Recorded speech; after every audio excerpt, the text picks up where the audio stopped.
Innovative content. Global audience. Hooray! The next President Show is here again. Are you aged between 18 and 30, smart, bold, and possess exceptional leadership skills? Do you have what it takes to be the next youth governor and future youth president? Then register free now at superiorradioandtelevision.com or call the number on the screen. The Next President reality TV show, moving politics out of the polite drawing room into the clamor of the streets.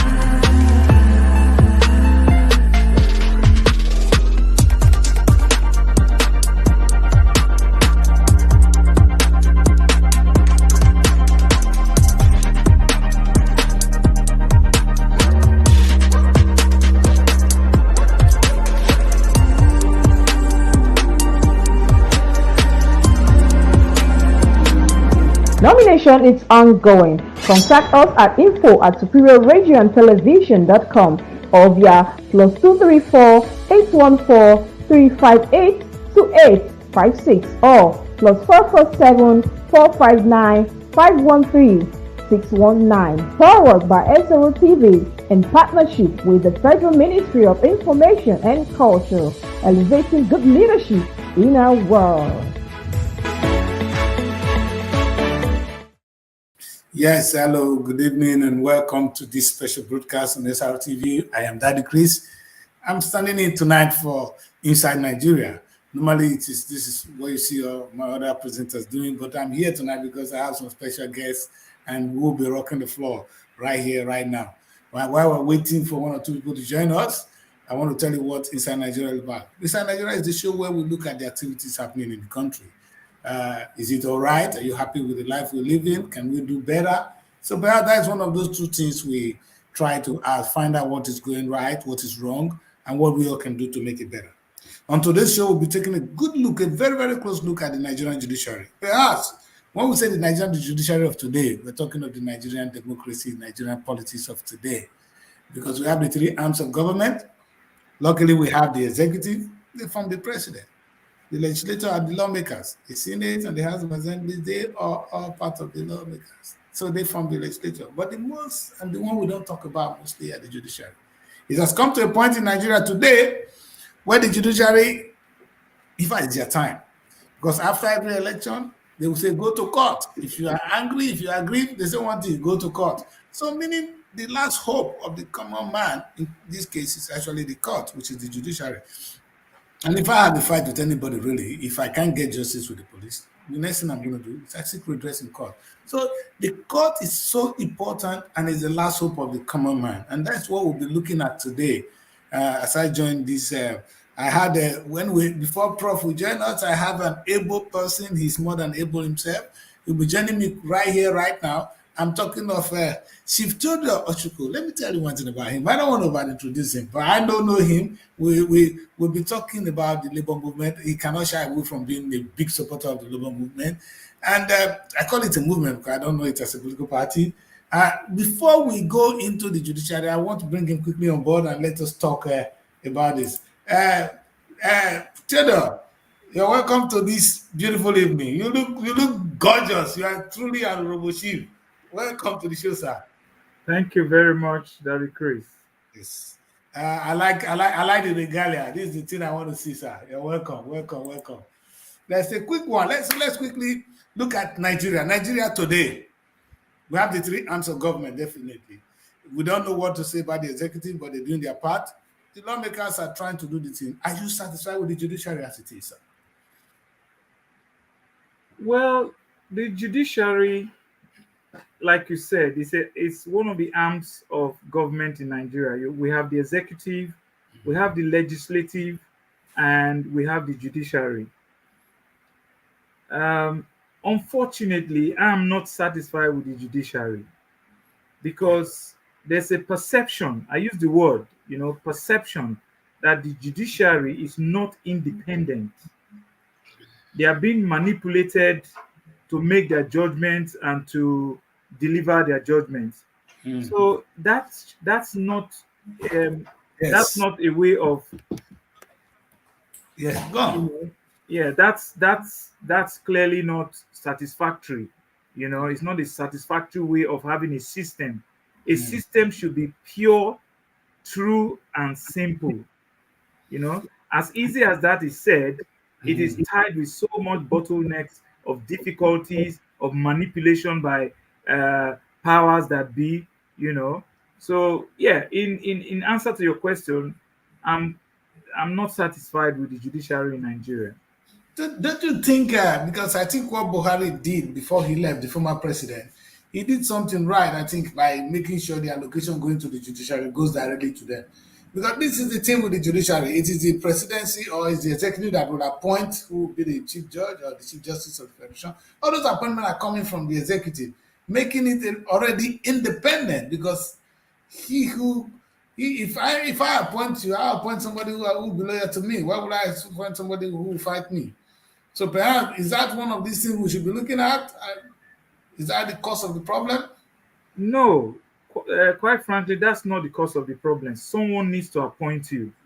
Yes. And in appointing you, you don't have to, you are a arm of government. Yes.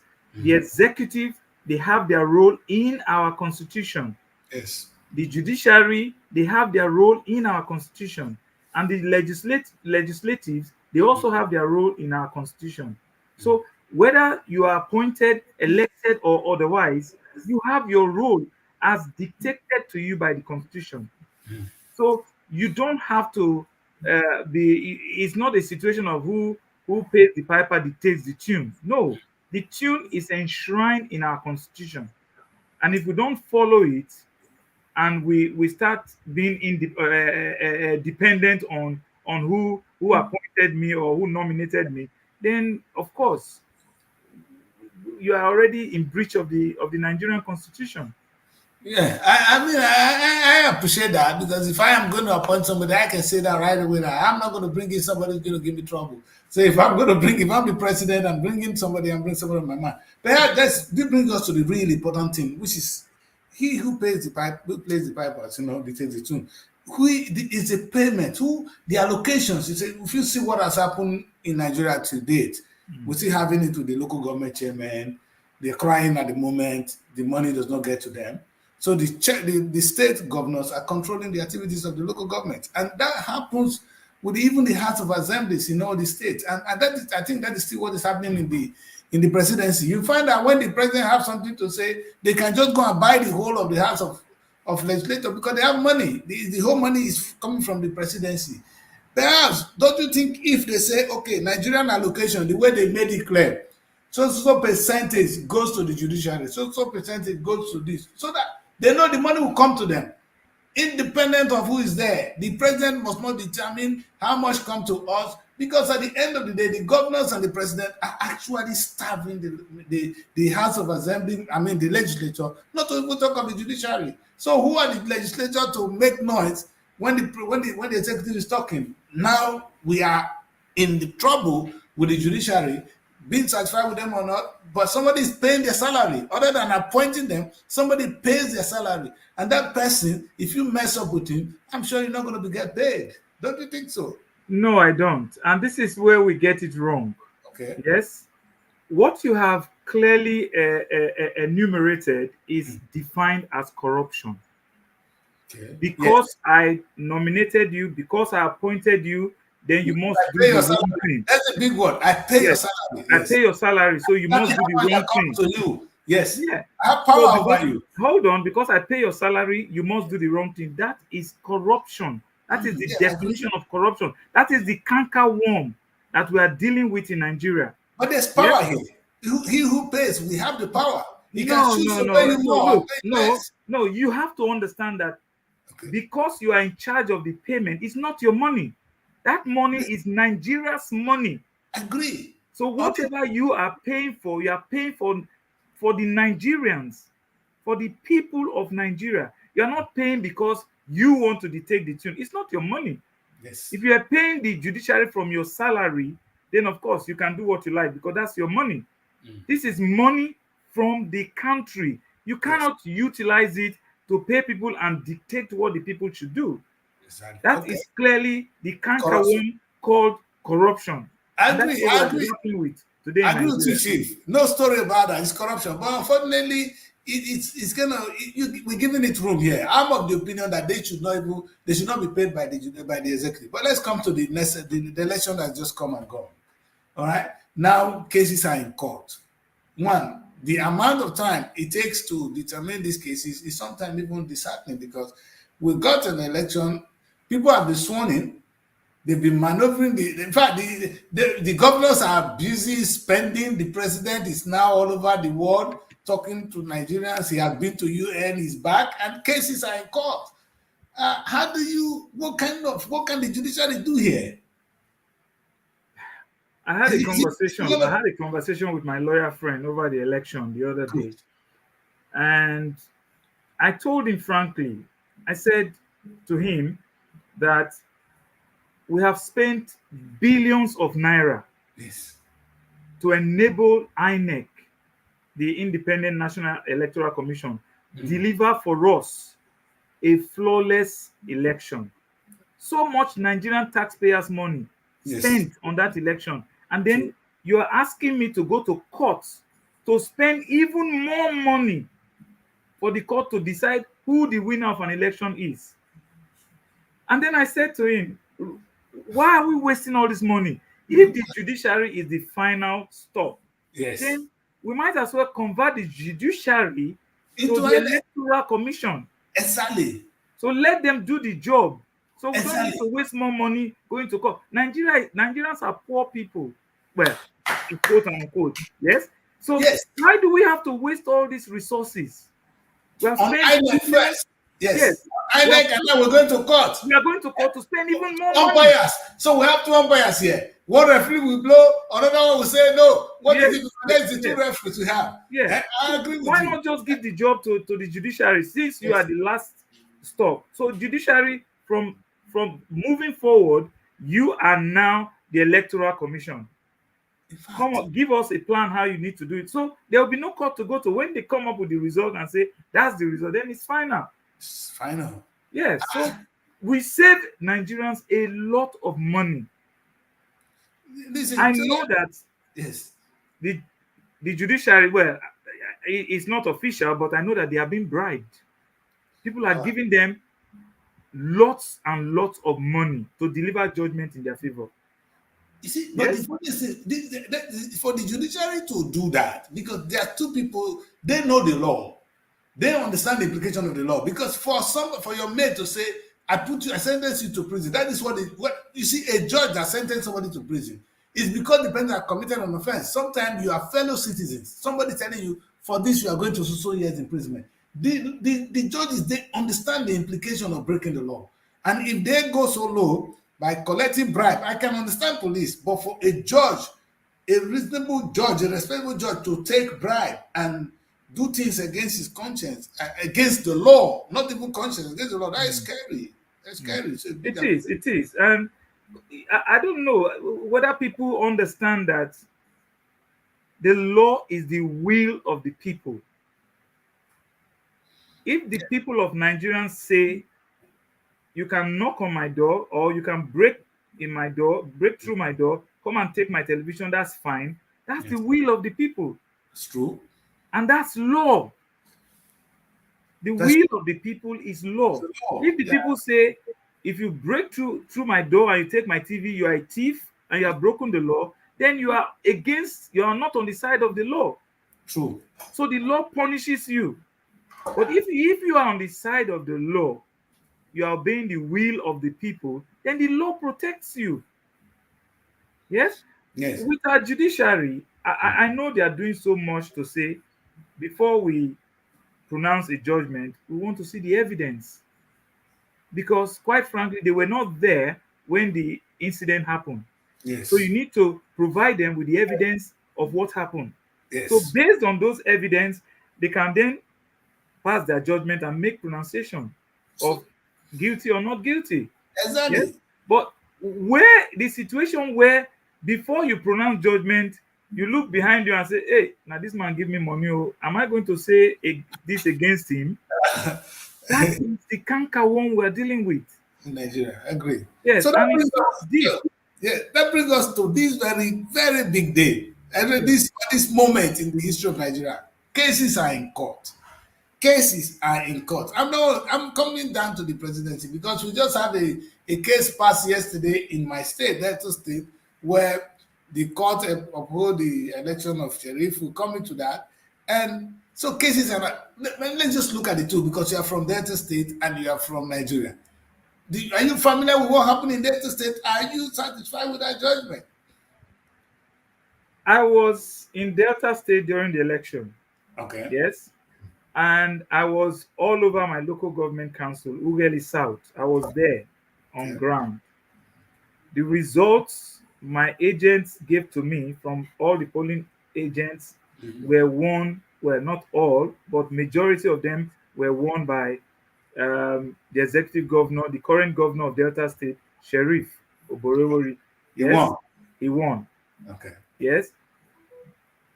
If we look at how they won, that could be a different thing. But the physical vote cast, the man won the vote. Yes, he won the votes. Okay. And that's the evidence I think the judiciary, the court looked at and said, that's the evidence. The man won. Yeah. But if you look at how he got those votes, you might want to query that. But there's no evidence. Exactly. Because what I clearly saw while I was going around in my local government was money being thrown around. Yes, money was flowing. And our hungry mothers in the villages were happy to take that money and go and vote for him. Yeah. I don't have, if the law was smart enough, then they would have prosecuted, they would have been going around to ensure that people don't give money to buy votes. Yes. But since the law was unable to snare all those people or catch those people, then of course we can't query that. The evidence on ground is our polling unit results. The polling unit results clearly shows that Sheriff has won the election. Yes. Now we put all our hatchets down, and support the man to govern properly. That's a big one coming from somebody. Hey, for your information, let me let you know. I know he's a Nigerian. He's from Delta. He's actually from my side, but he's a big supporter of Labour Party. He's joined the movement, but he's saying clearly here that the result with him actually supported the result that Sheriff won the election. I mean, in his local government. And that's the kind of result that the INEC would have submitted to judiciary, because we're looking at the judiciary today. If that is the case, the judiciary will have no cause not to say he has won. Okay, if you think the election was rigged at the polling unit, that is up to you to bring in the evidence. If there are no evidence, what did you expect the court to do? They can't manufacture evidence. Quite frankly, I mean, it's no secret that I'm a very obedient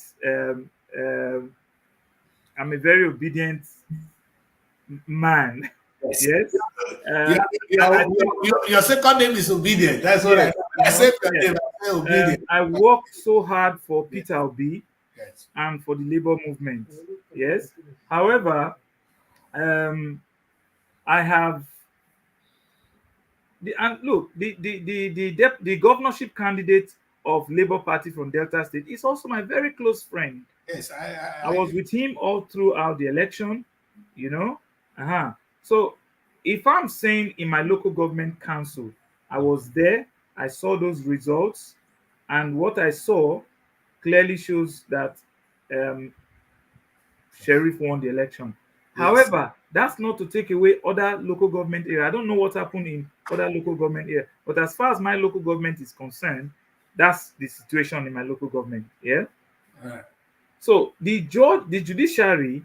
Prof, you're welcome. Prof has just joined us. Oh, Prof has joined. Okay. Yeah. The judiciary. I'm happy with the judiciary in that judgment. I'm not going to query that. But what I'm questioning here and what I'm saying tonight We don't need INEC anymore. The judiciary might as well take the role of conducting elections for Nigeria. Thank you. Wonderful. Anyway, ladies and gentlemen, I'm just going to quickly introduce Prof. We'll go on a quick break.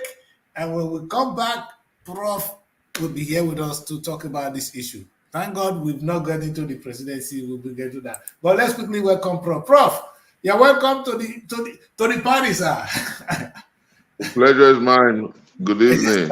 Good evening, Prof. We'll be waiting for you. We, the diaspora, have been waiting for you. We want to hear from you, sir, because we want to know what is kicking in Nigeria. I salute you. Yes. I greet every Nigerian in the diaspora, and I salute your doggedness, Daddy Kris.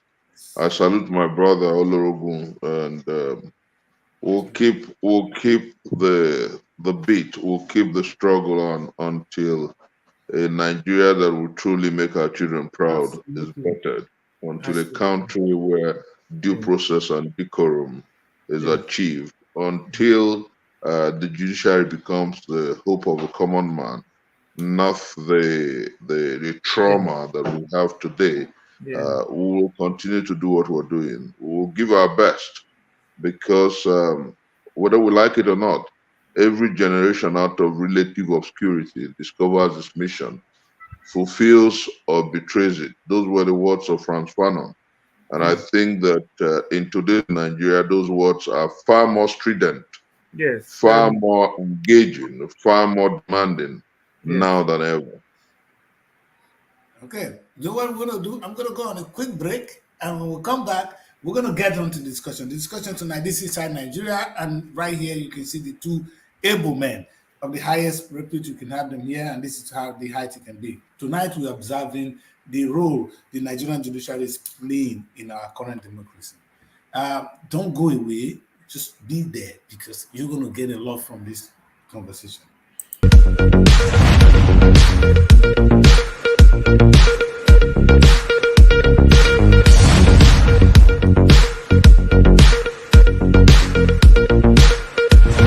There are many sides to a story.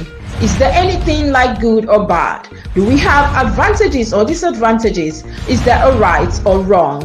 This is Crossfire on SRTV. Well, this is not Crossfire, this is Inside Nigeria on SRTV. We are here, and yes, Professor will soon join us again. And the topic for today is the Nigerian judiciary the true hope of the common man? I've been here with THEODORE. He has talked a little bit about his observation. We've gone into data. We are back. And Prof was right here with us. You know, the network in Nigeria is always going to be in and out. We're going to, anytime we have Prof will be back. Trust me, he'll be back too. Right here with us today. He knows how to rock the floor. He's right back. So I'm going to have Prof back to the show. Prof, you're welcome back. Thank you. Yes, sir. So quickly, let's go on to the business of today, sir. The Nigerian judiciary, their conduct so far. Oh my God! Don't even try it, network. So don't try it, Nigerian network. Don't try it. Don't take Prof away, because we need him to answer some of our difficult questions. Like we're saying, you saw how it is. I know Prof is going to take us in another dimension. He has some dissatisfaction with the system over there. Obviously, we are not on ground. But I'm happy you gave us some insight. So I want to keep some of those details into. I'm going to keep some of them left. But before we go into that, let's go back to the interstate. Because when Prof come, I want to talk on the general level of the national level, and then we'll go into what happened next with the labor movement. But before then, let's look at the interstate. You made a big statement for those of us from the interstate, and this is very important. Don't you think it's time? It's not time for us to do. No, we can't decide.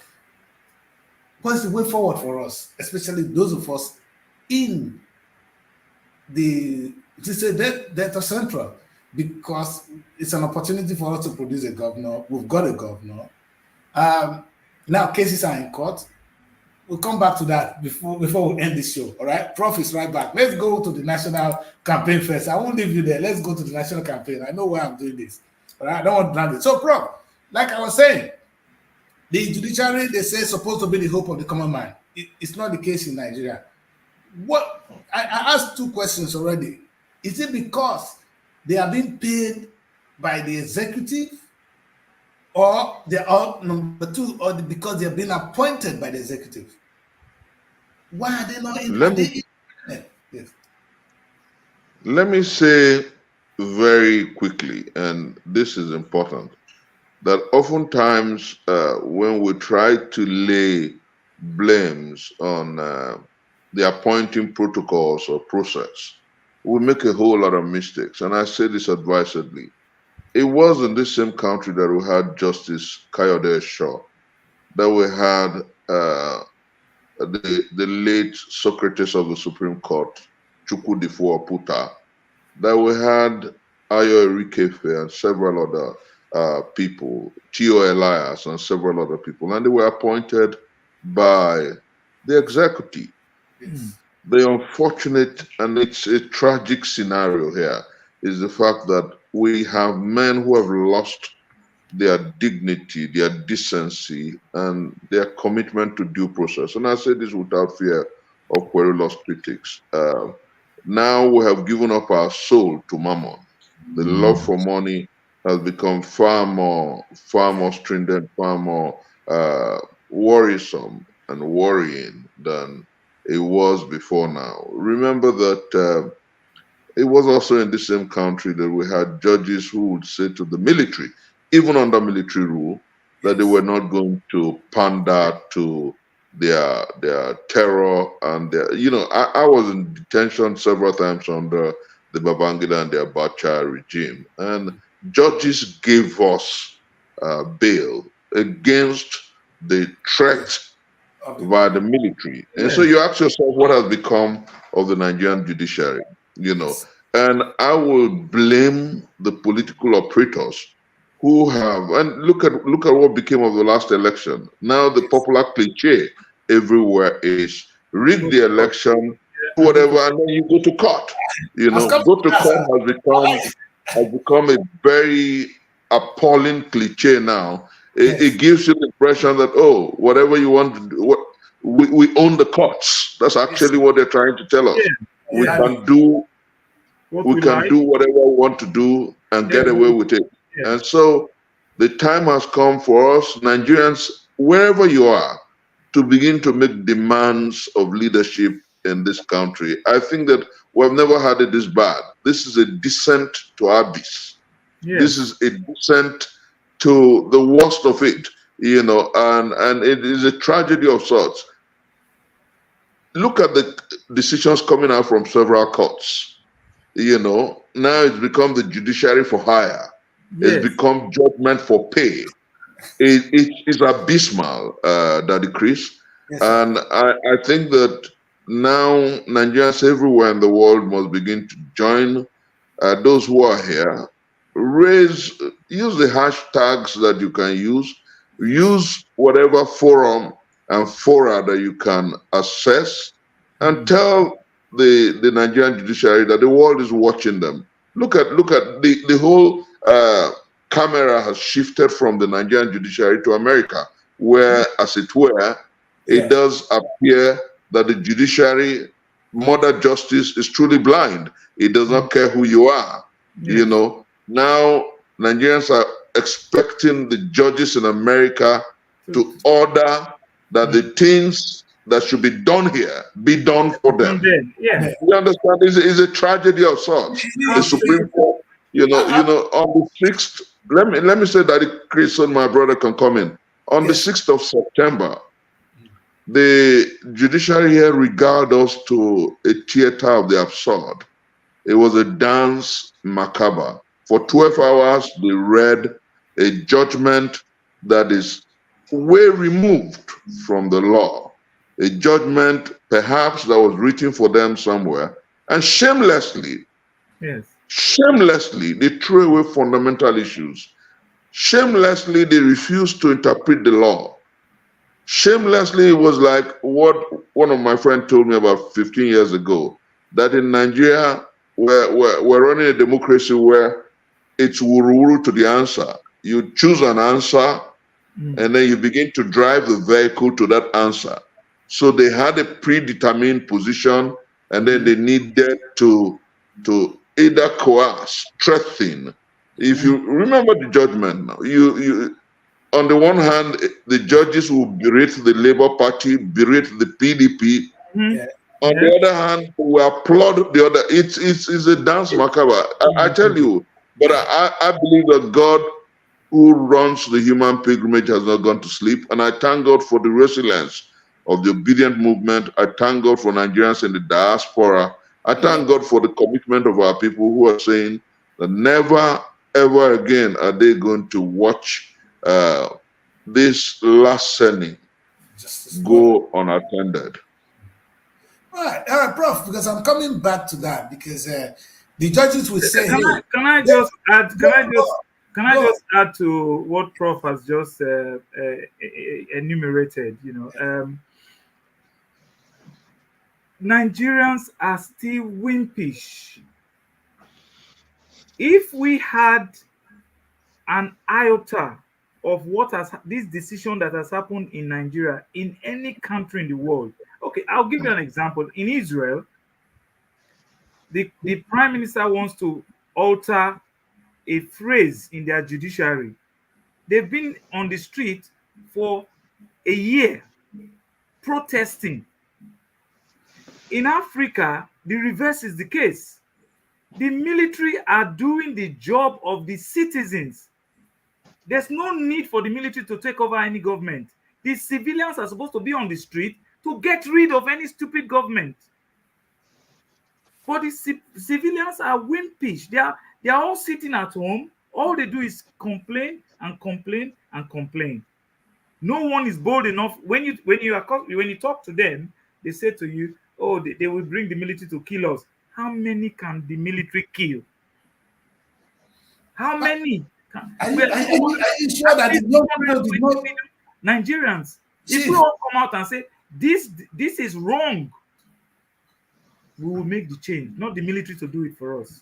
Yeah, but Chief, I think the young people tried in this case. You see young people saying obedient for the first time. When I call Nigeria and say I'm going to vote and I'm just going to go down and vote for Peter Obi and go home, it was a movement. I think they did their best. What can we do moving forward? That's why I wanted to, and it's good you brought this up, because the kids, they did all humanly possible. They went out, they voted, and we're going to come to the case itself. But what else could the young people have done? You blaming the citizens now. I think they did what they know. They went out, they voted, they protested, they were dancing, in fact, what else could they have done?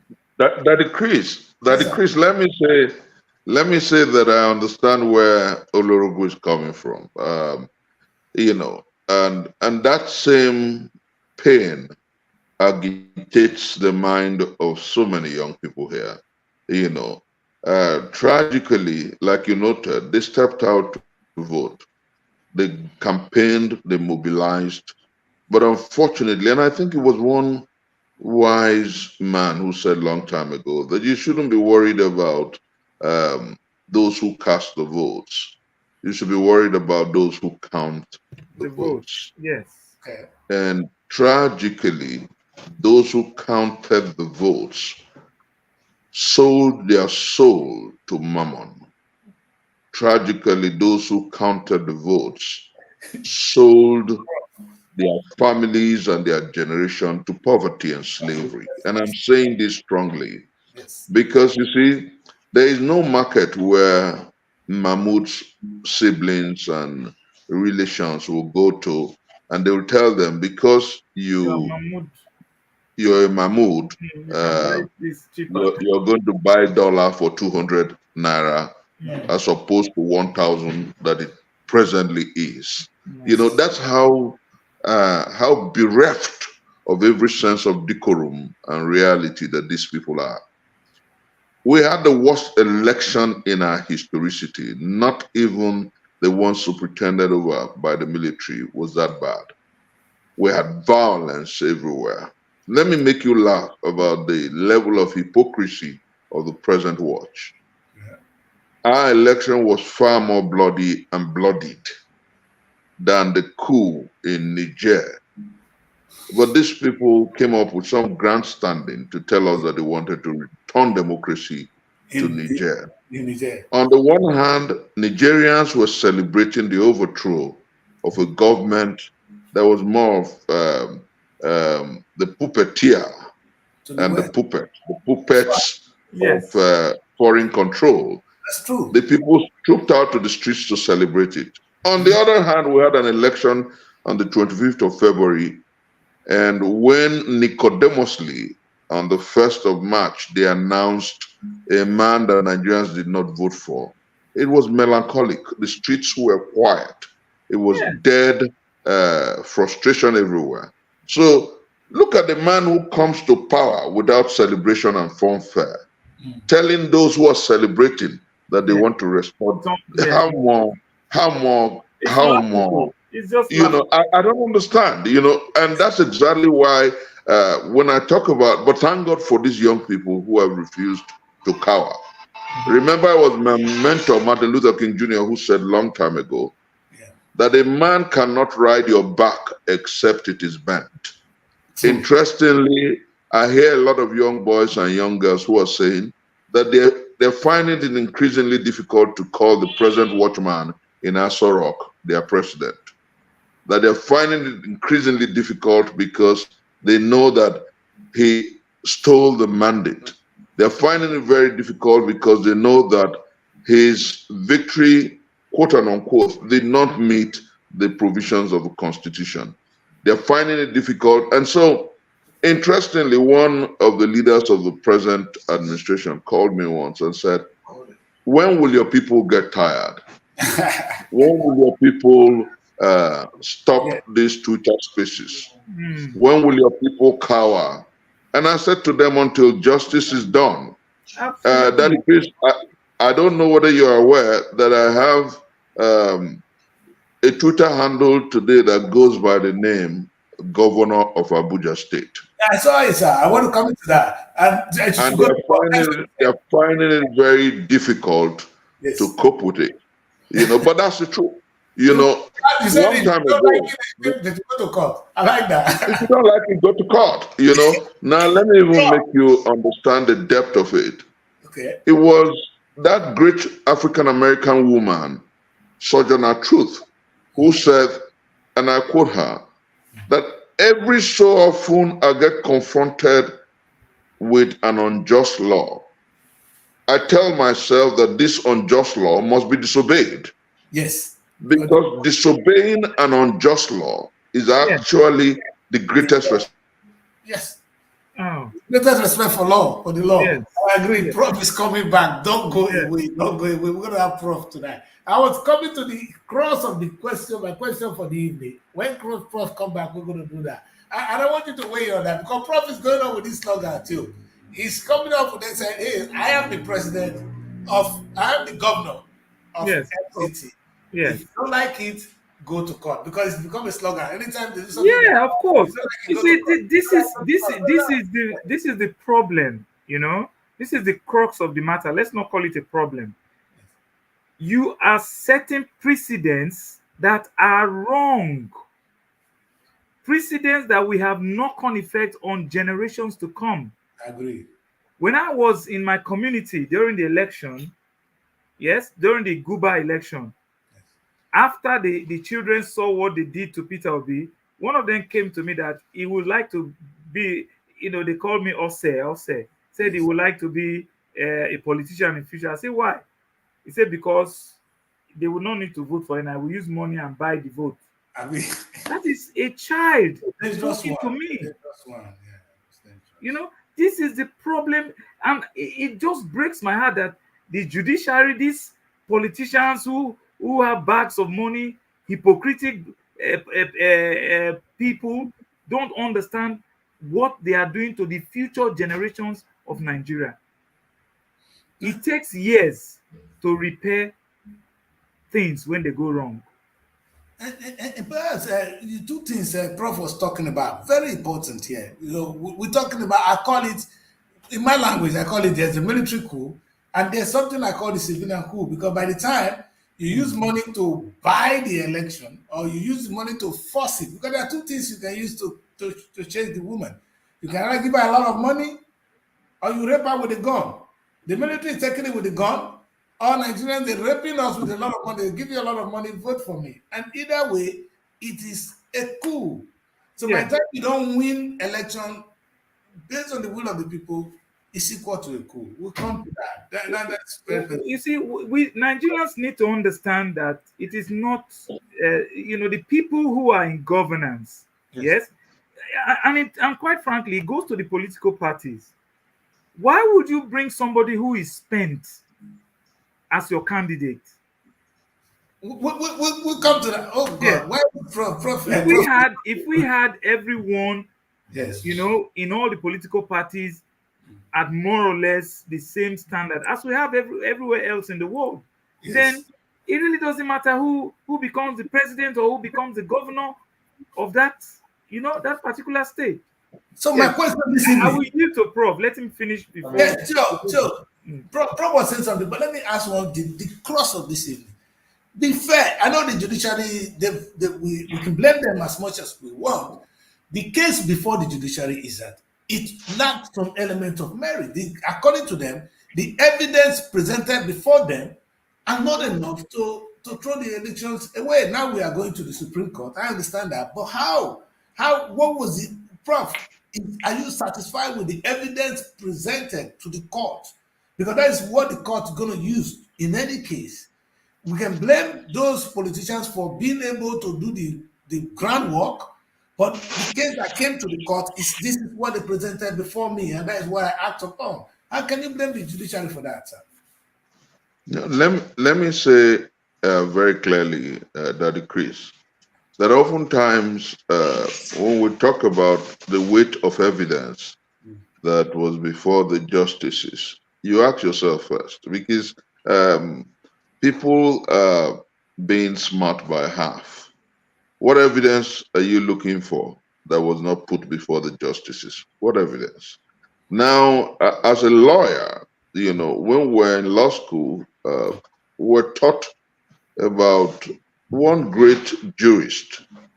Interestingly, you live in the country of that great jurist, and he said, and I quote, that the greatest thing about the law is not necessarily interpreting just literally the intentions of the legislature, but finding the reason for which such laws were made. Yes. And Lord Denning, master of rules, I'm talking about Lord Denning. Yes. He talked about the golden rule of statutory interpretation, that it behoves on you, it is incumbent on the judge to find out essentially whether whatever decision I'm giving works for justice, works for a better society. And now let me give you a practical instance, Daddy Kris. Yes. One of the most annoying part of that murder of justice on the 6th of September in Nigeria was the fact that the judges came up to tell us that Abuja should not be treated as unique or specially. And then you have any other state in Nigeria. Yes. And then, interestingly, the Constitution expressly, without equivocation, spells Abuja as unique. Yes. Sections 2, sections 3 talks about Abuja as a unique territory within the country. Unique. Yes. Now it goes to sections 137, 134. Now, at what point can you treat Abuja as though it were like a state? It clearly states the instances. Now, does election and electioneering processes fall into those instances? The answer is a capital letter no. And then I'll give you a practical instance.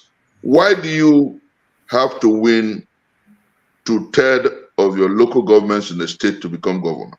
It's a test of your popularity. Absolutely.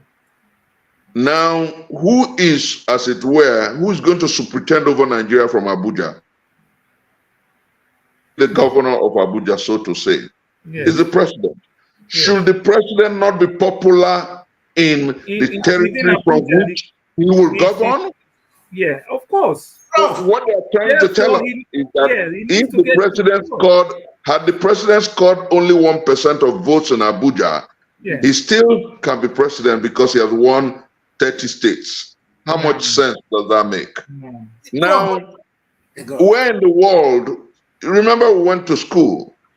When they tell you that to be admitted in a university, you must have English language, you must have 5 credits and English language. Yes. If you have 9 credits and no math, no math, no English, I don't understand why we have become so blinded. And then unfortunately, the Bola Ahmed Tinubu team have decided to a maddening situation that we had under Buhari to Golgotha. Everything about our collective values of the nation is being messed up.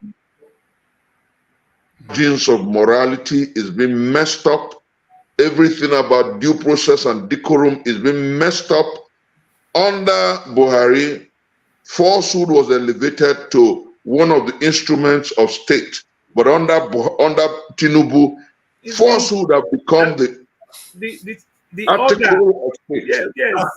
All that this government does is lie, lie, and lie. Everything. Like Mohammed is no more. Let's come to this. Prof, I want to take you on this. It's a tragedy of sort. And I think that I also must insist that whoever is listening to us, wherever you are in the world, use your Facebook, your Twitter, your Instagram, your TikTok, any vehicle of protest, any vehicle of information dissemination. Use it effectively, because if we don't, and I'm going to tell you what we're faced with, if we do not begin to mobilize our people everywhere and anywhere against this maddening crowd that is taking our country away from everything that is right, our children, your children, your nephew, your nieces will ask you strong questions that you may not be able to answer. They will ask you for what reason you want them to go. For what reason you do not want them to be thieves. They will ask you for what reason you do not want them to be drug peddlers and people involved in narcotic trade. They will ask you for what reason you want them. For that, you clearly have no answer. When in actual fact, you have obliged a man who has no sense of decency or decorum to pretend over their nation. So we have a collective challenge. It's a challenge. Green passport. Everyone born a Nigerian must rise up and say to these people, enough. The minimum we demand is that this man parks and leaves the Aso Rock Villa. Prof, I'm still coming to one very important thing you mentioned, which is the FCT. Makes sense. You have a way of presenting this to me, but I'm getting confused really. And luckily for me, you quoted this famous judge here, who was Lord. The Lord was actually saying that it is up to the judge to use his discretion if it is in the interest. That's right. Prof, we have 36 states plus 1. How can that one be more important than the rest of the 36 states? And it becomes it's beyond logic, sir. No, it's not. Can I just let me understand it. Let me just put it this way: we have 36 states. 36 human. We are all important. We are all equal before the law. How can the vote of Abuja be more important than the rest of the country? That is the thing I don't understand. Daddy Kris, Daddy Kris, hold on, Daddy Kris. You need to understand that the seat of the presidency is in Abuja. Yes, it's right. Like you and I here are in London. Yes. What happens in London is critical to the United Kingdom. Yes. Yes. So the votes of Abuja, they have to be unique. You cannot preside over people when you don't have that popularity. You've Yes. got to have that popularity, and But it it's is not clear easy. that if you can get two-thirds of the votes from where you are presiding, then you are popular. And we will not have this back and forth everywhere you go. People are throwing stupid questions at you. People are, abusing you Yes. because you're not popular. We want a leader who is popular, and that popularity engenders people into that frenzy of wanting to do things and progress the nation from where it is to higher realms. Look at Nigeria today. No, do you look, Daddy Kris? The number of people running out of Nigeria will amaze you. It's more now. People selling their homes to come to UK. They are selling their properties. This is a new. They don't care what they are going out of the country to do. They just get any money wherever they get the money, by borrowing, by selling property, by hook or crook. They get the money and they're out of the nation. This is what we cannot explain to our children to come. But Prof, because we're going to come to this, I want to see what is next for the labor movement. I call it a movement. I'm not even quoting Peter Obi here now, because that is a unique movement, something that happened in my lifetime. I never knew it would happen. I was so happy to see that energy coming from the young people, and everybody were on the street really trying to make a difference. It has come. Let's assume we have been raped. What is the way forward, starting from now? Now, I'm happy you said we should go on the hashtag. We're going to go on doing that, because to be fair, maybe I'm still getting confused here. I think some of the evidence, if we're going to now base our argument on, okay, because only Abuja is, it might be right in the law, but morally, it's not in the interest of justice for only Abuja to be more important than the Tennessee state. I don't agree with that. You might understand that more than me. But my case is, if this is the case, what do we do now? Because the movement, if we allow it to die, we lose a lot. Daddy Kris. Yes, sir. Daddy Kris, you're playing devil's advocate, and I appreciate that. Let me say clearly that Abuja, yes, sir. Abuja is a federal capital territory. Yes. That's different. That's unique. Yes. Abuja does not have a state governor, although now satirically I'm the state governor of Abuja. Yes. Abuja does not have a state governor. Yes, I know that. It's satire, and it's deliberate. Go to court. Now, Abuja has only one senator. Every state has 3 senators. There's something unique about Abuja. Abuja has 6 area councils. States have local government councils areas. Yes. Abuja has 6 administrative councils. Abuja is superintended by a minister on behalf of the president. Are you listening?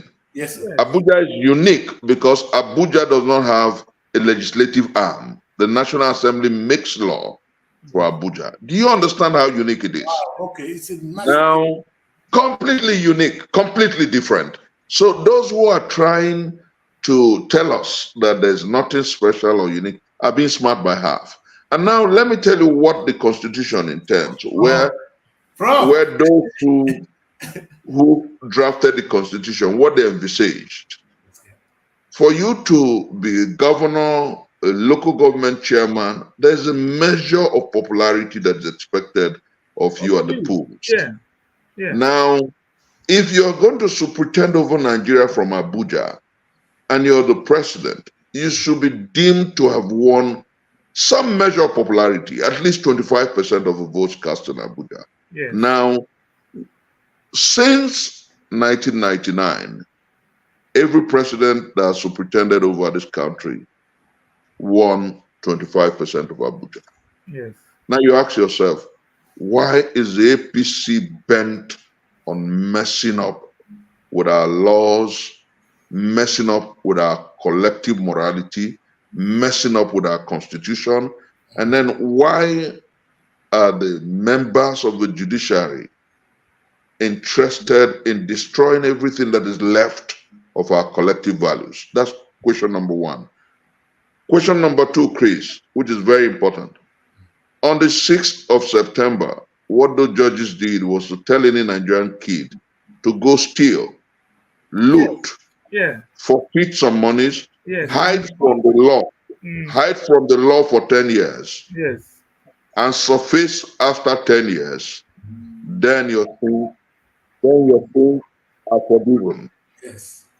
Surface after 10 years, then your sins are forgiven. That's what they're telling you. And so you can run for president. That was what they told the world when they were throwing away the issues about forfeiture and drug case, drug trafficking that had Tinubu's name attached to it. And you ask yourself, who does that? Irregularities of certificates. It does not matter. Yes. All of that. All this does not matter. That malfeasance can be forgiven. And so anybody, hush puppy, can come back after 10 years and become president of Nigeria. And become the president of the Federal Republic of Nigeria.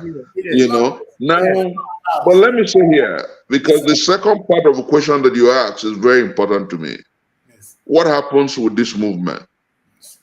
Kris, this movement is alive and well.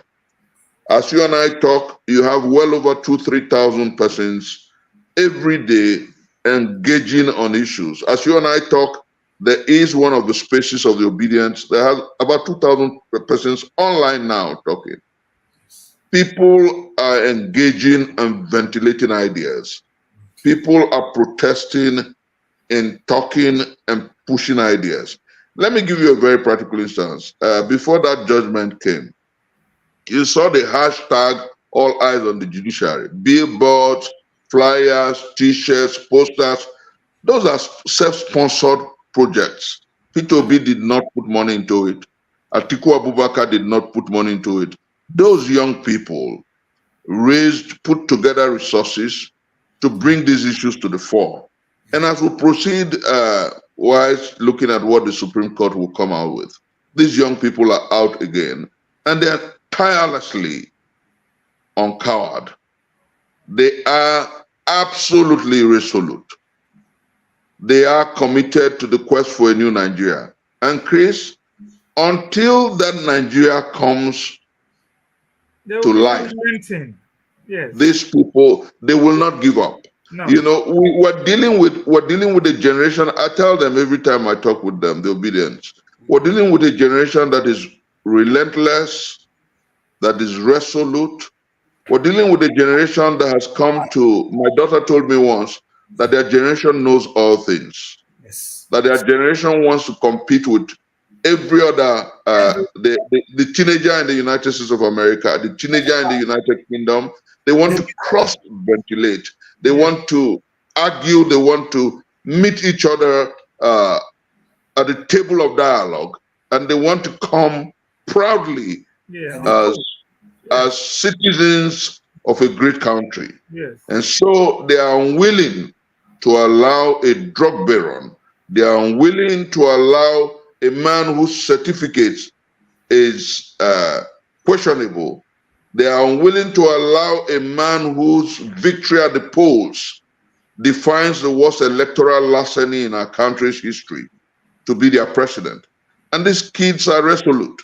You know, I keep telling people that anybody who truly loves Nigeria and who cares about democracy must align with these kids. Like my brother said, so that we do not fall into what is happening in Burkina Faso, in Niger, in Gabon, you know, where the armed forces are being forced to do what the citizens to play the role that we should play. You know, so I believe that the warning signs that we have on our political amphitheater are enough for anybody who truly loves this country to begin to ask Bola Ahmed Tinubu and his people to quit.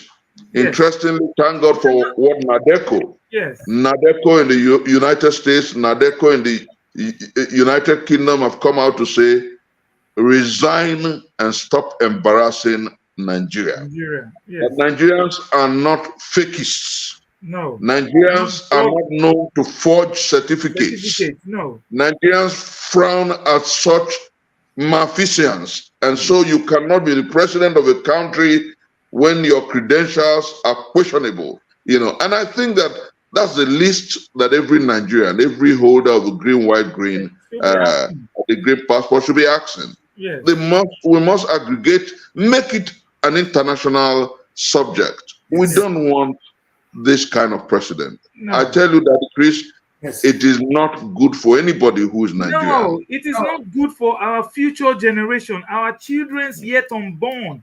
They are going to be born into this immorality. We're a drug baron. And I'm quite frankly disappointed in the United States of America. This scenario can never happen in America, but they've allowed it to happen in Nigeria.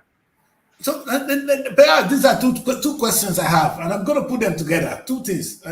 I'm following up from what you said. Again, the case of the certificate. All right. Prof, you know better. The man has an issue in the United States. He had the birth certificate. Did he win the election? That is one thing. The certificate may be an issue. It is up to INEC to have disqualified him. They didn't. Now he has won the election. Is that a major issue for us as Nigerians? Number one. Number two, the labor movement. This is really my interest today. Prof, we have a very young agile population. They came out, they did the needful, they're still working. But we just lost an election in Edo State. Peter, the labor movement, they won Edo State, hands down, during the presidency. But if you see the last local government election, we were nowhere. Labor was nowhere to be found because the movement is still not on the ground. How do we sustain it at that level? Because if we miss this, I'm not saying we've lost this, but we should be prepared for what next. Let young people begin to take over this office, but it's not happening. It's not. How do we address this too? Daddy Kris, when something is wrong, it is wrong. I don't care whether Bola Ahmed Tinubu won an election or didn't win an election. The man clearly lied about his certificates. Yeah. As a matter of fact, he had no certificate for primary school. He had no certificate for secondary school. And then the one he claims he had at the university, he lied about it. And he has put Chicago State University in a very precarious situation. Chicago State University has a result for one Bola Ahmed Tinubu who is female. A woman. So how? The Chicago State University are holding back.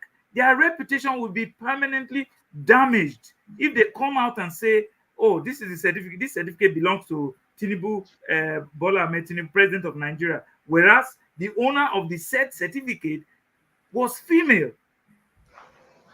That's not the only case. This was a man who was in a official, the prof knows better. You are a lawyer, $460,000 in the 80s or 90s. That was a lot of money. Back then. It was probably as much as a state budget at the time. That sort of man cannot. You can't have that kind of money if you were not doing drugs. Yes. Okay. We queried him at Deloitte. Deloitte said, no, we don't know this person. That's right. And I do know that Nigerians, look, there is, I won't mention name, but a guy who was in Nigeria, left Nigeria, 3 years later came back to Nigeria as an architect. Architecture is read for 5 years. Yes. He left Nigeria 3 years, got back to Nigeria, is an architect, and he rose to the top in the ministry. We can't have this. This is the reason why we must stop this mess that we're in. It's got to stop. There is nothing special about Bola Ahmed Tinubu running Nigeria. There's nothing special about it. I agree. In any case, the maximum he can do is 8 years and it's gone. So it's not about the individual running the country. It's about the systems in place, what the legacy we're leaving for our children yet unborn. We live in the United Kingdom. Yes. What we are enjoying is the legacy people have left hundreds of years ago. The laws in the UK are not made today. And these laws are almost set in stone. If you flout the law, you go to jail. It's as simple as that. Simple.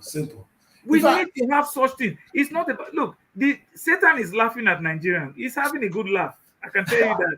Satan is laughing at us, eh? Yes, not that he's laughing at. He's having a good laugh. Yes. That, yeah, these are my children. Yes.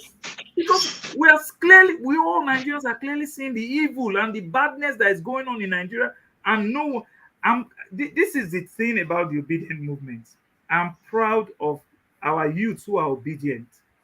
That's right. This obedience is not about Peter Obi. Yes. Or right. It's about governance, good governance. That's what the kids are fighting for. They're asking. We want a change. They want somebody they can relate to. We want a change. We want a good look. Nigeria is a I don't know what word to use. Blessed is not a good enough word. I want something stronger than that. A country where there is no hurricane, there is no snow, there is no tornado. The soil is so fertile. If you shit in the soil, the shit will grow. Bless you, Tragically, leadership, bad leadership has become worse than hurricane. Yeah. Bad leadership has become worse than tsunami. It's become worse than anything that the West or the Americans experience in natural disaster. Yeah. Bad leadership has brought us to the nadir. But let me say here, Kris, there was something you did talk about, and we must define the concepts and the precepts effectively.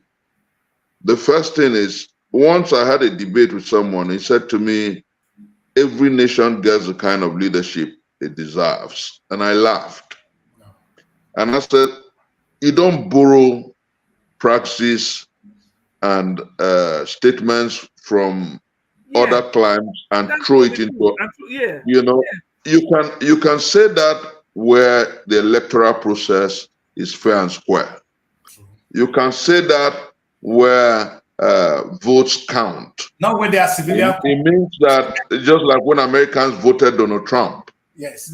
You can say that they got the kind of leadership they deserve because they refused to vote Hillary Clinton and voted in Donald Trump. Yes. But here, did Bola Ahmed Tinubu win the last election? No, clearly let's be sincere. Yeah, he did not win it. No. He did not win it.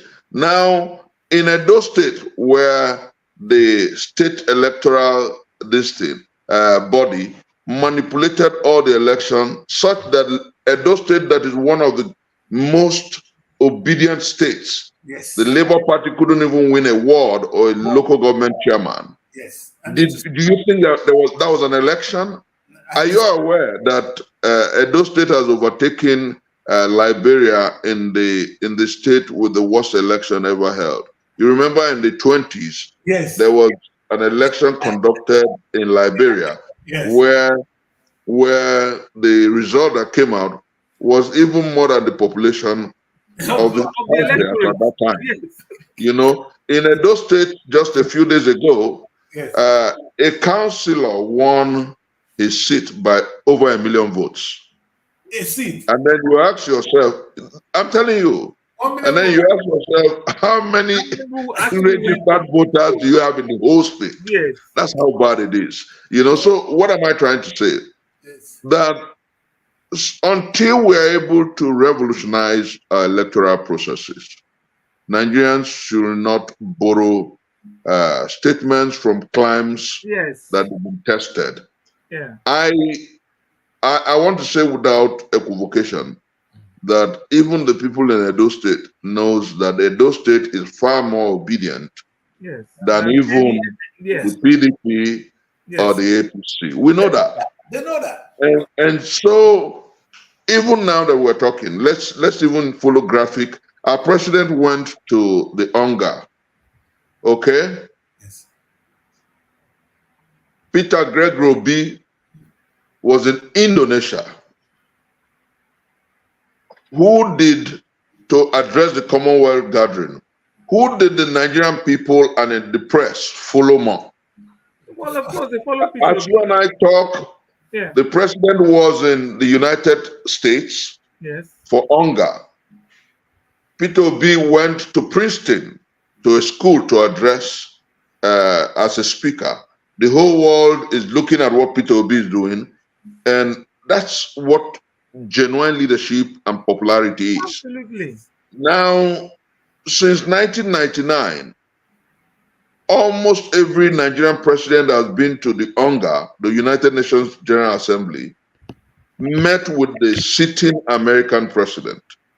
They had an aside meeting with, and you see the pictures, go online. Obasanjo was there with George Bush. Jonathan was there. Yes. I think with Bush Jr. also. Yes.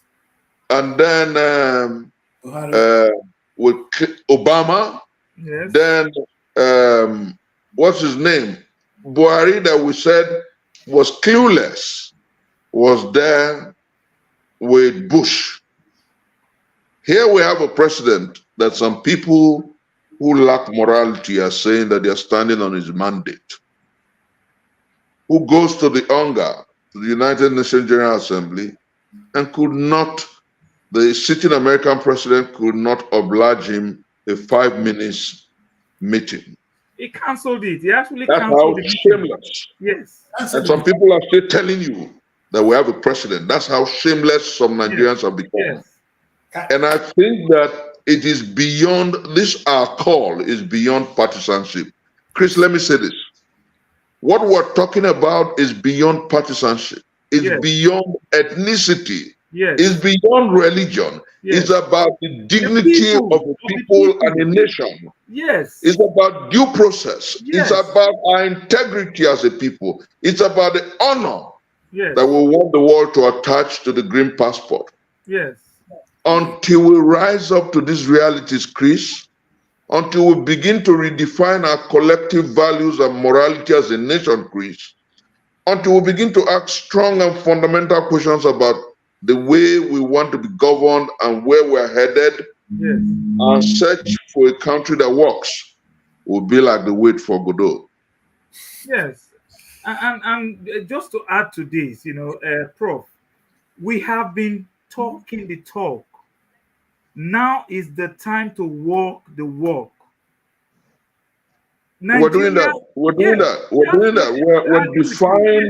We're defying the state. Yes. Young people are coming out by the day. A few days ago, they arrested some. They are threatening to get back David Hundeyi. Thank God for Ghana. And then the United Nations Human Rights Commission, they are saying the journalist should have his right to express his views and tell the world what he thinks. Our young people are relentless, and I believe that we're going to sooner rather than later bet a new Nigeria that will indeed make every one of us proud. Because I tell you, Daddy Kris, Tinubu is not my president. I'm not joking about it. Yeah, I can understand that. I agree with you on that. And it's not just your view alone, Prof. That's the view of so many Nigerians. The frustration index is so high today that people can come out on the street and actually say what you have just said, that Bola Ahmed Tinubu is not their president. How can a man who has been associated with drugs be my president? When the will of the people says drug is a crime, pushing drug is criminal. It's criminal. Yes. Anyway, we are not criminals. I agree. And for a country even in the United States, they said we have the highest educated people. Nigerians, we have the best. We're blessed with not even natural resources, human resources. Look at Prof here. So we have all these human beings, and we're looking for who to be the president of the country. What a disaster! Anyway, Daddy Kris, just hold that thought. We do not lack the human resources to run Nigeria. I don't think so. The problem is the political parties. How would APC, in all the 220 million Nigerians, bring out Bola Ahmed Tinubu as their presidential candidate? It is a disgrace to that political party. And this is where we get these things wrong. If all the political parties had brought people who are capable of doing the job, we will not be here talking about this. Yes, you mentioned something very important. And again, this is where the judiciary should have done the needful. But it was not up to the judiciary to disqualify the candidates. This is my worry. If they were the one, INEC was the one who should have disqualified any candidate they deemed not fit. But INEC didn't do so. So now the case before the judiciary is, hey, they didn't win the election. That's a different case, and they have to make a judgment based on that. So if had INEC or had the judiciary been given the opportunity to look at the credentials of these people, whether they are even qualified, whether Tinubu is qualified to run for presidency, that would have been a different issue. It was INEC. So INEC might be our problem here, not really the judiciary. Can we separate them, or are they together? Kris, let me add something to, you're doing a good job. You're doing a good job of playing the perfect role of a journalist. You're doing fantastic as the devil's advocate here. But let me say very clearly and without equivocation that INEC largely must share the blame in what happened in February and March. But beyond that, someone appointed the INEC chairman. Yes. Beyond that, over 300 billion of our resources, and nobody has been questioned. We threw away 320 billion naira or so to conduct that sham of an election. People must be held responsible. Absolutely. Chris. And then one very important thing, and I think that you're the first person who is airing this. This is the sound bite of this interview. For so many people who think that the judiciary is the last bastion in this quest for a new Nigeria, they're wrong. Let me tell you why. Even if the Supreme Court decides to sustain the larceny by confirming Bola Ahmed Tinubu as president, the last call is a call of the Nigerian people. The people, the will of the people. That's if the people defy this order in street marches, in sit-outs, and resolute action, they will force people in human history have always removed sit-tight rulers. Absolutely. They have always insisted if you make the country ungovernable for him, he will resign. So I am very confident that if the Supreme Court refuses to do what is proper, right, and right, through public disobedience and defiance, we can make this president go away. And that's exactly what I want you to understand. For those who are saying, okay, what happens next if the Supreme Court doesn't give a judgment? What has always happened in human history can happen. The masses of our people will rise up and say, you are not our president. We did not vote you. We don't care what the judiciary, what the Supreme Court has said. We will disobey you because you do not have the authority to be our president. And that's the way to go. Simple. And I think that's the cross of this. I actually agree with this. The people are saying no because they can push you to the wall, but right now it's opportunity for Nigeria. You are gone. It's the will of the people. The will of the people. If the people say this is what they want, that is their will. Their will is the law. Yes, I agree. It is not what an individual says in the Supreme Court or not.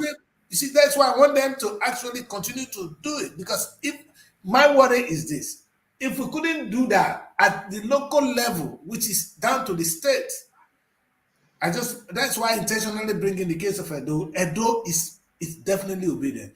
But we lost it again. And we didn't do anything about it. Somebody getting 1 million votes in Edo State. What a disaster. And now, look at the national level.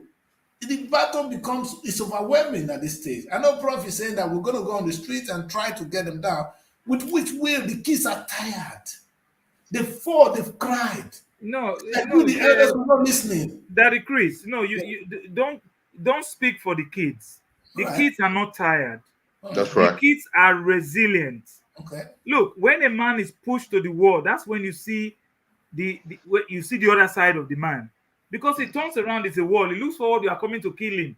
He will fight back. Yes, sir. He begins to fight. So they are pushing our young generation to that point where there's no turning back. They have to fight. Let us wait for let's wait for the Supreme Court judgment. Yes, and that's when they will know that's all they're waiting for. That's all they're waiting for. That Kris, let me paint, and I beg of you, after in the next few minutes, I'll have to attend to other things. But let me paint this picture. Okay. Let me paint this picture. It's very important because it's necessary for the world that is listening to us. Yes, now, that Kris, with the value of the naira against the dollar today, the clear picture before you and I and the young people that we're talking about is hunger, disease, despondency, poverty, homelessness, and you can count it. Yes. That's one. Number two, with insurgency and threat across our country, hunger will quadruple because people are scared to go to the farms.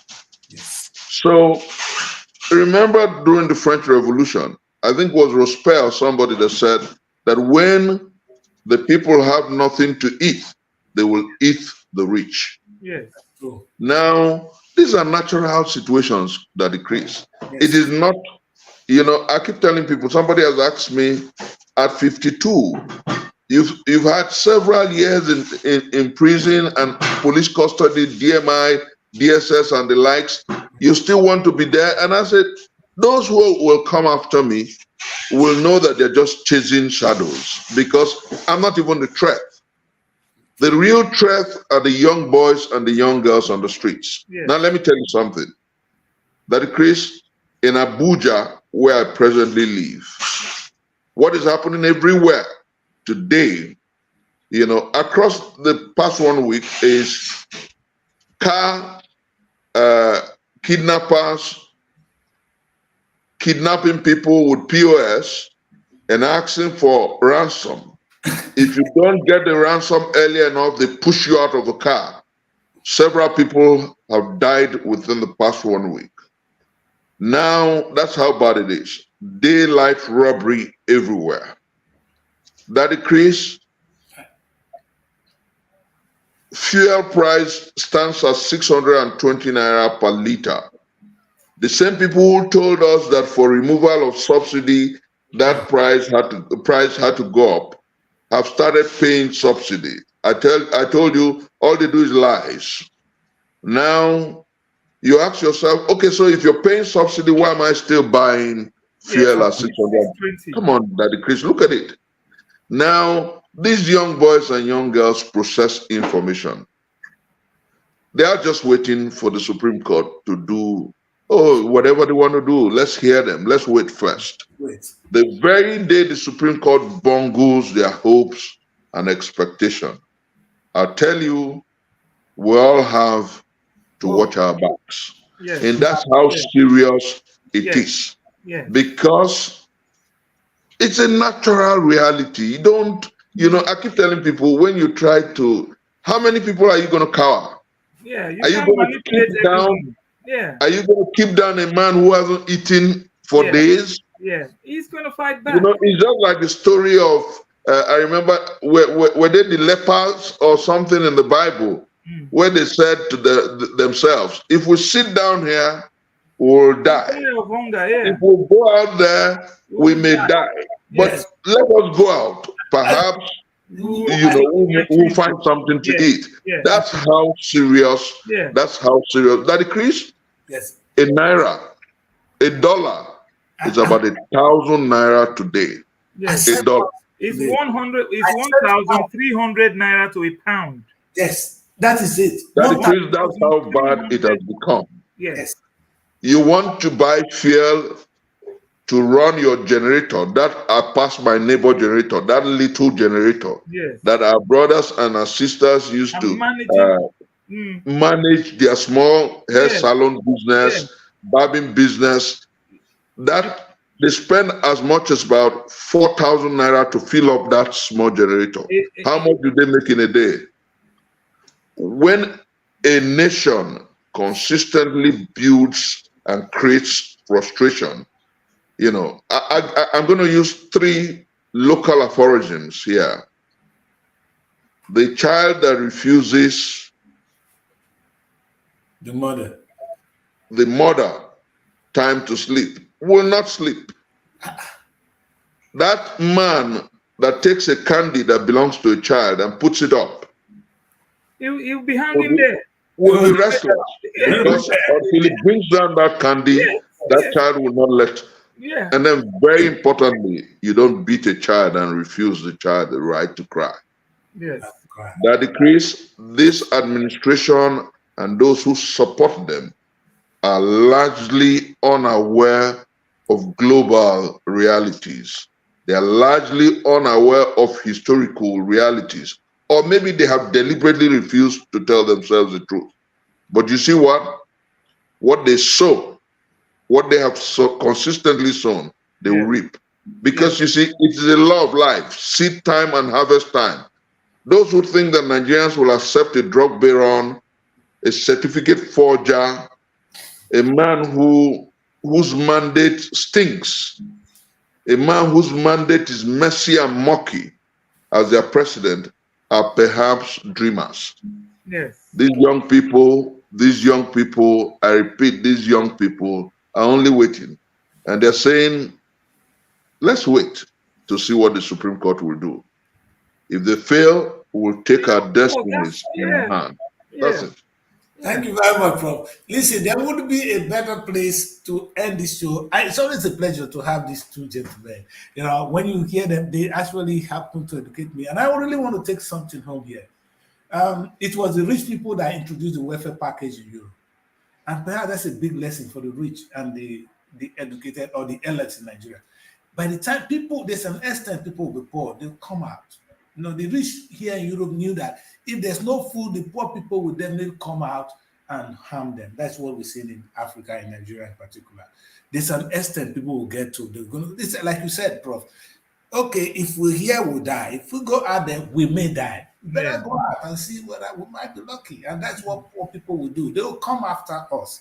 In fact, I said it, these people will revolt against us. And number 2, he that refuses a peaceful change make a violent one inevitable. That's a job. You don't think the young people are going to sit down and they keep asking for the peaceful change. And if the people are not taking it, there are 2 people that are taking it in Africa today. The people need to take it. If they don't, sometimes they may need to help them. We don't want that in Nigeria. You know, that will be taking us back. But do we pray, Prof? I don't know what we do. Should we be praying? What do we say? How do we end these kind of conversations? Are we going to pray? Kris, should we pray? Because that's what Nigerians pray in Jesus' name. We'll get the job done. God has done the work now. We need to work the work. Let's get the job done. A new Nigeria beckons. Yes. See, I'm so proud of you, and I'm going to have you 2 back. Not before the election, because I want us to look at the movement itself. I'm coming for another day. I want to have you on the movement. I'm talking of the movement because Peter did promise us a lot of things, and I want to look at that movement, how young people can actually. I'm happy Peter is still working behind closed doors. Whether he's present or not, he's still trying to bring in some opportunities for young people. I want to see the movement in that angle. Young people will do what they do, but I think I see the movement can do a lot and change a lot of destinies, being president or not, whether we win or not. That's something we'll be praying for. Thank you very much for joining me tonight. Always a pleasure to have you. Trust me, it's a pleasure here. And I'm sure my audience are all excited. I won't give anybody a chance. God bless you, Kris. God bless Nigeria. Yeah, thank you. Thank you very much, Kris. Thank you very much. So, so thank you for. So, ladies and gentlemen, you heard it all. These are able men. Anytime I have them, they educate me. That's the truth. I get educated anytime I'm with Prof, anytime I'm with THEODORE as well. These are 2 gentlemen. They are knowledgeable, and that's what tells us everything. This is a country that have all this talent, and we're suffering. It doesn't add up. We need to do something about it, and you agree with me that Nigeria can do better, and we need to do better. Let's end the show there tonight. I don't think we've offended anybody. It's just a simple conversation. What is the way forward for Nigeria? I've tried my best to to present the show as it's supposed to be, but the truth is Nigerians are suffering. This price of fuel is unwelcoming. The hardship in the country at the moment, I won't blame the president, but who is to be blamed? Where are we going to get to with this? Like he said, Jill said it all. If we don't, the people are going to do the job. What if the young people come out and they don't succeed and there's anarchy? People can't go to the farm. Security is a challenge. Where are we heading in Nigeria? Nigeria is going to be celebrating 63 years in 2 days. Tomorrow, honest. What do you have to say about it? It's a very important time. Whether we like it or not, Nigeria is still our country. It's the only country we've got. We're going to make it work. So it is up to every one of us to sit up and say, hey, this is what we want to see of a new Nigeria.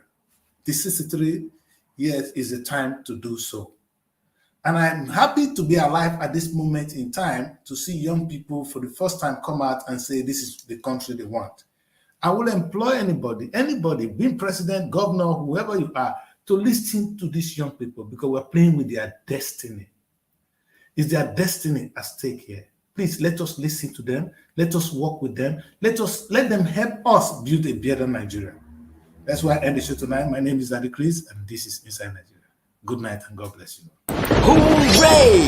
The next President Show is here again. Are you aged between 18 and 30, smart, bold, and possess exceptional leadership skills? Do you have what it takes to be the next youth governor and future youth president? Then register free now at superiorradioandtelevision.com or call the number on the screen. The Next President reality TV show, moving politics out of the polite drawing room into the clamor of the streets.